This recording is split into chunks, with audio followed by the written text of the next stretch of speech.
শুধু একটা জিনিস, মানে সোশ্যাল মিডিয়া যেটা ভীষণ নজরে পড়ছে সেটা হচ্ছে রক্তবীজ 2 এর রিভিউ দিতে গিয়ে অনেকেই বলছেন যেটা শিবপ্রসাদ মুখোপাধ্যায়ের ছবি, মানে হ্যাঁ এক্স্যাক্টলি, মানে রিভিউ তো তাই বলছে, কিন্তু কেন, মানে নন্দিতাদির এই স্ট্রাগলটা আর কত বছর? এটা দীর্ঘ, আমরা 2011 সাল থেকে সিনেমা করে আসছি, তখনই একই রকম রয়েছে। নন্দিতাদি এবং আমার নাম যখন পর্দায় যায় তখন নন্দিতাদির নাম প্রথমে যায়, তারপর আমার নাম প্রথমে তারপরে আসে।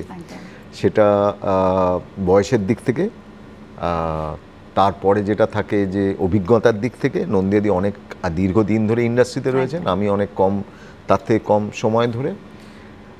তৃতীয়ত জায়গাটা হচ্ছে যে নন্দিতাদি সিনেমায় একটা বড় দায়িত্ব সামলান, বিরাট বড় দায়িত্ব। তারপরে যদি একটা জায়গা থাকে সেটা হচ্ছে মহিলা হিসেবে আমরা প্রায়ই বলে থাকি লেডিস ফার্স্ট, তো সেটাও যদি দেখেন তাহলে তাই। আর একটা যেটা হয় আপনি দেখবেন অলওয়েজ, যদি সেলিম জাভেদ হয় সেটা অলওয়েজ সেলিম জাভেদই মেনটেন্ড হয় সবসময়। যদি আব্বাস মাস্তান হয় তাহলে সবসময় আব্বাস এবং মাস্তানি হয়। শঙ্কর হাসান লয় যদি হয় তাহলে তার নামটা ওইভাবেই আসে। কিন্তু আপনি কোনোদিন দেখবেন না সেখানে জাভেদ সেলিম বলে কেউ কোনোদিন বলেছে, বা মাস্তান আব্বাস বলে কোনোদিন বলেছে।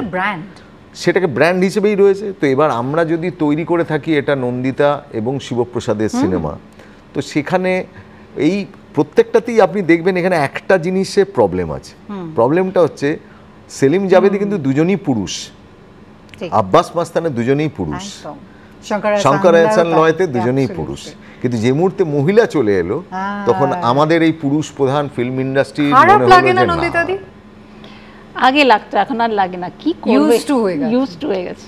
প্যাট্রিয়ার্কাল সোসাইটি এটা আমাদের, ছেলেদের সব সময় প্রথমে রাখে আর কি করব।